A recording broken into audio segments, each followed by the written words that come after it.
प्यारे बच्चों, बेटा कक्षा 3 में सप्ताह 22 के अंतर्गत हिंदी में हम सब पढ़ेंगे मीरा बहन और बाघ। देखो बेटा, जो आपकी पाठ्य पुस्तक है रिम झिम, उसका पाठ 11 है, मीरा बहन और बाघ। और आप लोगों को बता दूं, मीरा बहन और बाघ एक बहुत ही अच्छी कहानी के रूप में पाठ है ये। इसमें क्या होता है, मीरा बहन के बारे में बताया गया है। मीरा बहन का जन्म इंग्लैंड में हुआ था और वो गांधी जी के विचारों से प्रभावित थी। महात्मा गांधी जी है ना, उनके विचारों से प्रभावित थी, इसीलिए वो अपना घर बार छोड़कर भारत आ गई और यहाँ पर गोपाल आश्रम में रहने लगी। वहाँ पे सारा दिन पालतू पशुओं की देखभाल करती। एक बार क्या हुआ कि गांव में एक बाघ आ गया, तो सभी गांव वालों ने सोचा एक पिंजरे में बाघ को बंद कर लेते हैं। तो पिंजरे में उन्होंने क्या किया, बकरी को बांध दिया और पिंजरे का मुंह इस तरह से खोल दिया कि जैसे ही बाघ अंदर जाएगा बाघ उसमें फंस जाएगा। लेकिन मीरा बहन इतनी दयालु थी, जानवरों से इतना प्यार करती थी कि उन्होंने चुपचाप जाके उसका दरवाजा बंद कर दिया ताकि किसी के साथ धोखा ना हो। ऐसी भी ईमानदारी थी उनके अंदर। तो ये पूरा पाठ इसी के बारे में है। तो आप पाठ को अपनी पाठ्य पुस्तक से पढ़ लेना। यहाँ पे हम केवल वर्कशीट को हल करेंगे, ठीक है। आगे बढ़ने से पहले आप सभी से वही एक छोटी सी रिक्वेस्ट है, जो लोग मेरे चैनल पे नए हैं या आप लोग पहले से भी जुड़े हुए हैं और आपने अभी तक मेरे चैनल को सब्सक्राइब नहीं किया, तो प्लीज़ मेरे चैनल को सब्सक्राइब कर लीजिए ताकि सॉल्यूशन वीडियो जल्दी जल्दी आप लोगों तक पहुंच जाए, आपको सारा काम समझ में आ जाए, अच्छी अच्छी इन्फॉर्मेशन आप लोगों तक पहुंच जाए। आपके विद्यालय आज फिर से खुल रहे हैं, ठीक है। चलो अब वर्कशीट को कर लें। पहला क्वेश्चन है, नीचे दिए गए जानवरों को उनकी बोली से मिलाना है। जानवरों को, पहले जानवर देखो, ये क्या है, भैंस, हाथी, शेर, कुत्ता, घोड़ा, बकरी, गधा, गाय। इनकी नीचे आवाज दे रखी है, भौंकना, दहाड़ना, रंभाना, हिनहिनाना, रंभाना फिर से है, रैंकना, मिमियाना, चिंघाड़ना। देखो बेटा, गाय या भैंस दोनों क्या करती हैं, रंभाती हैं, दोनों का रंभाना है। हाथी क्या करता है, चिंघाड़ता है। शेर क्या करता है, दहाड़ता है। कुत्ता क्या करता है, भौंकता है। हमारा घोड़ा क्या करता है, हिनहिनाता है। बकरी मिमियाती है और गधा रेकना। जो गधा आवाज निकालता है ढेंचू ढेंचू, उसको क्या बोलते हैं, रेंकना, ठीक है। सभी को भर लें। देखो बेटा, मैंने सभी जानवरों की बोली लिख दिए हैं। भैंस रंभाना, घोड़ा हिनहिनाना, हाथी चिंघाड़ना, ठीक है बेटा। हाथी चिंघाड़ना, बकरी मिमियाना, शेर दहाड़ना, कुत्ता भौंकना, गधा रेंकना, गाय रंभाना, ठीक है। जानवरों की आवाज लिख लेना आप।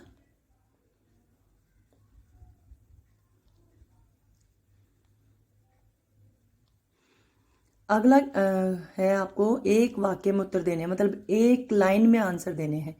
एक पूरी लाइन एक वाक्य है, एक वाक्य में आपको आंसर देना, छोटा नहीं लिखना, पूरा एक लाइन में लिखना है।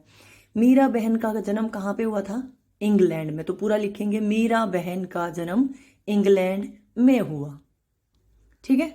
मीरा बहन का जन्म इंग्लैंड में हुआ। मीरा बहन भारत आकर किसके साथ काम करने लगी थी, मैंने आपको पाठ में बताया था और अभी जब वर्कशीट की शुरुआत की थी तब बताया था। गांधी जी के साथ मीरा बहन आके रहने लगी थी। मीरा बहन गांधी जी के साथ आकर काम करने लगी, ठीक है। एक वाक्य में आंसर देना है, छोटा छोटा नहीं लिखना, सिर्फ लिख दिया गांधी जी। अगला प्रश्न आपका, मीरा बहन का सारा समय किस में बीतता था। मीरा बहन का सारा समय पालतू पशुओं की देखभाल में बीतता था। मीरा बहन का सारा समय पालतू पशुओं की देखभाल में बीतता था, ठीक है। अगला है, मीरा बहन पिंजड़े का दरवाजा बंद कर आई, इससे मीरा बहन के किस स्वभाव का पता चलता है। इससे मीरा बहन के दयालु और ईमानदार और जानवरों के प्रति दया के भाव का पता चलता है। ईमानदार थी तभी तो धोखा नहीं दिया ना उन्होंने, और जानवरों के प्रति दया थी कि उसको धोखे से फंसा रहे थे। इससे मीरा बहन के ईमानदार और जानवरों के प्रति दया के स्वभाव का पता चलता है। मीरा बहन के आश्रम का नाम क्या था, गोपाल आश्रम। लेकिन एक वाक्य में लिखेंगे मीरा बहन के आश्रम का नाम गोपाल आश्रम था। मीरा बहन के आश्रम का नाम गोपाल आश्रम था। आगे बेटा वाक्य बनाने हैं। जानवर, जानवर के ऊपर कितने सारे वाक्य होते हैं। जंगल में अनेक जानवर रहते हैं, मैंने एक जंगली जानवर देखा, गाय एक पालतू जानवर है, शेर एक जंगली जानवर है, जो मर्जी लिख देना। गांव, गांव में एक तालाब है, गांव में बहुत सारे जानवर मिलते हैं, गांव में एक जंगल है, गांव के लोग इधर से उधर घूमते रहते हैं, गांव के लोग ये करते हैं, जो बनाना चाहें। ठीक है। अगला है बाघ। बाघ एक मांसाहारी जानवर है। बाघ को पिंजरे में बंद किया। बाघ हमारा राष्ट्रीय पशु है। तो बाघ के ऊपर जो वाक्य आपको ठीक लगे वो बना देना। बकरी, बकरी एक पालतू पशु है। बकरी के 2 थन होते हैं, बकरी की 4 टांगे होती हैं, बकरी घास खाती है, जो मर्जी बना देना। देखो मैंने क्या बनाए हैं, जंगल में अनेक जानवर रहते हैं, जंगल जानवर के ऊपर। ठीक है। गांव, गांव में एक तालाब है। बाघ, गांव में एक बाघ आ गया, पाठ में पढ़ा ना। बकरी, बकरी एक पालतू जानवर है। ठीक है। आप चाहें तो ये वाक्य भी लिख सकते हैं, या जो वाक्य आपको सही लगे और जो आप बनाना चाहें वो बना सकते हैं। वाक्य बस लिखने का तरीका सही होना चाहिए, उनका कोई अर्थ होना चाहिए, आप कुछ भी बना सकते हो। ठीक है।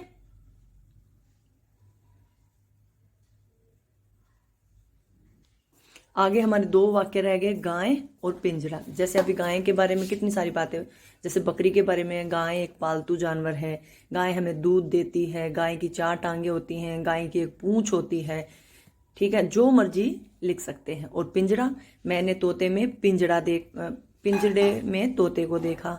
मैंने एक तोता देखा जो पिंजड़े में बंद था। मैंने जानवरों के पिंजड़े देखे, जो मतलब जो आप बनाना चाहें। उन्होंने बाघ को कैद करने के लिए पिंजड़ा रखा। वैसे पिंजरा होता है, लेकिन यहाँ पे पिंजड़ा लिखा हुआ है तो आप पिंजड़ा ही इस्तेमाल करें। ठीक है। मैंने दोनों के वाक्य बना दिए। गाय हमें दूध देती है। पिंजड़ा, मैंने तोते का पिंजड़ा देखा। पिंजरा होता है, लेकिन यहाँ पिंजड़ा लिखा है तो आप भी पिंजड़ा ही लिखें। ठीक है। भाषा का प्रयोग अलग अलग स्थान पे अलग अलग होता है। ठीक है। गाय के बारे में 5 लाइनें लिखनी है। गाय का प्रस्ताव जो होता है वो लिख देना आप। गाय एक पालतू पशु है, गाय हमें दूध देती है, इसकी 4 टांगे, एक लंबी पूंछ, 2 सींग होते हैं, गाय के दूध से मिठाइयाँ बनती हैं, गाय की हिंदू लोग पूजा करते हैं। जो मतलब लिखना चाहे 5 लाइनें लिखनी है आपको। मैं 5 से ज़्यादा लिख देती हूँ, जो 5 ठीक लगे आप वो 5 लिख लेना। देखो मैंने क्या क्या लिखा है। गाय एक पालतू पशु है, गाय के 2 सींग, 4 पैर, एक लंबी पूंछ होती है। ज़्यादातर लोग अपने घरों में गाय को पालते हैं। गाय दूध देती है जो हमारे लिए फायदेमंद होता है। गाय का रंग कौन कौन सा होता है, काली, सफ़ेद और भूरे रंग की। गाय के दूध से घी और मिठाइयाँ बनती है। गाय क्या खाती है, घास, रोटी, भूसा। गाय एक शाकाहारी जानवर है। ठीक है। गाय बहुत सीधी और शांत होती है। मतलब गाय, ऐसे कहते हैं ना, कोई इंसान अगर सीधा हो तो उसको कहते हैं बिल्कुल गाय जैसा है। क्यों? क्योंकि गाय एक सीधी सादा जानवर है जो किसी के साथ मार पिटाई नहीं करता। मतलब गाय किसी को मारती नहीं है। ठीक है। अगला क्वेश्चन है, मुसीबत आने पर सब अपने घर में छुप जाते हैं। नीचे दिए गए जानवर मुसीबत में कहाँ कहाँ भागेंगे, ये आप लोगों को बताना है। मतलब उनको उनके घरों से मिलाना है। ये है गुफा, ये है बिल, ये है घास का मैदान या खेत, ये घोंसला और ये तालाब। तो आप अब बताते जाना। कछुआ कहाँ जाएगा, पानी में। चिड़िया कहाँ जाएगी, घोंसले में। चूहा कहाँ जाएगा, बिल में। शेर कहाँ जाएगा, गुफा में। और भैंस खेत में जाकर छिप जाएगी। ठीक है। तो इस तरह से आप लोगों को मिलान करना है। यहाँ पे जो आपका वर्कशीट का काम पूरा हो गया है।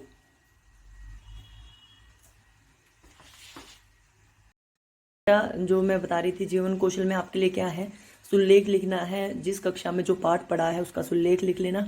अगर आपने कुछ और काम किया है, जैसे पहली दूसरी कक्षा के बच्चे होते हैं उनके लिए अलग काम आता है, तो उन लोगों को कठिन शब्द लिखने हैं। तो मैं यही कहूँगी कि आप जो पाठ पढ़ा उसका सुल्लेख लिखना है। जो वर्कशीट आई है उसमें जो कठिन शब्द आए हैं उन सबको कर लेना। ठीक है। कर लोगे सभी। आज संस्कार शाला में हमारा सुविचार है, सतत परिश्रम हमें अक्सर अपनी मंजिल की ओर लेकर जाता है। देखो अगर आप लगातार मेहनत करोगे तो एक ना एक दिन सफलता आप लोगों को जरूर मिलेगी। ठीक है, क्या रंग खाना है? लाल रंग की चीज़ें खानी है, जैसे सेब, तरबूज, गाजर, टमाटर, चुकंदर, लाल दाल। देखो बेटा, तरबूज गर्मी का सीजन चला गया है, अभी आप लोगों को मिल जाएंगे, लेकिन वो बात नहीं है।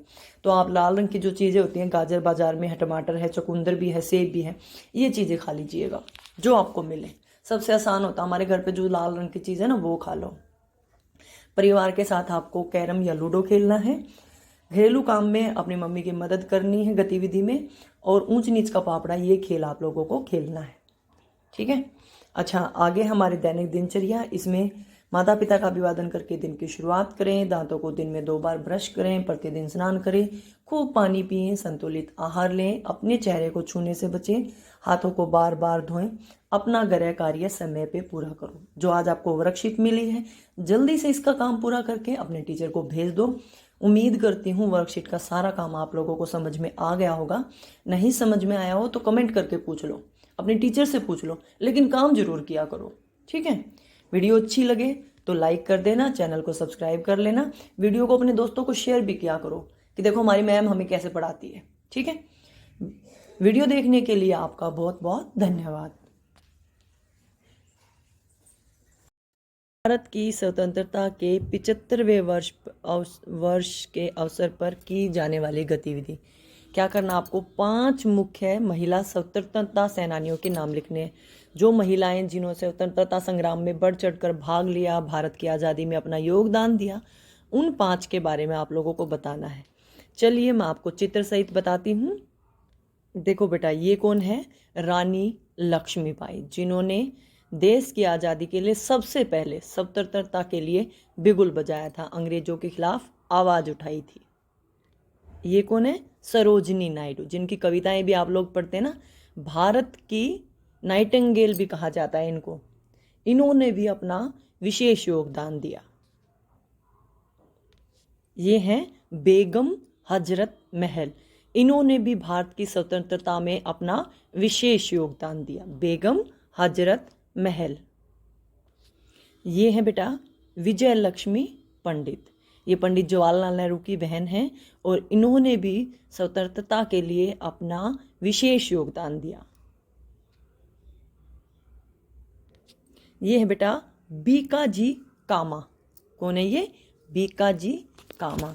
इन्होंने भी स्वतंत्रता के आंदोलन में अपना विशेष योगदान दिया। इन्होंने महिलाओं को पुरुषों के बराबर खड़े होकर लड़ाई लड़ने के लिए प्रेरित किया। तो आज हमने इन 5 महिलाओं के बारे में जाना। ठीक है।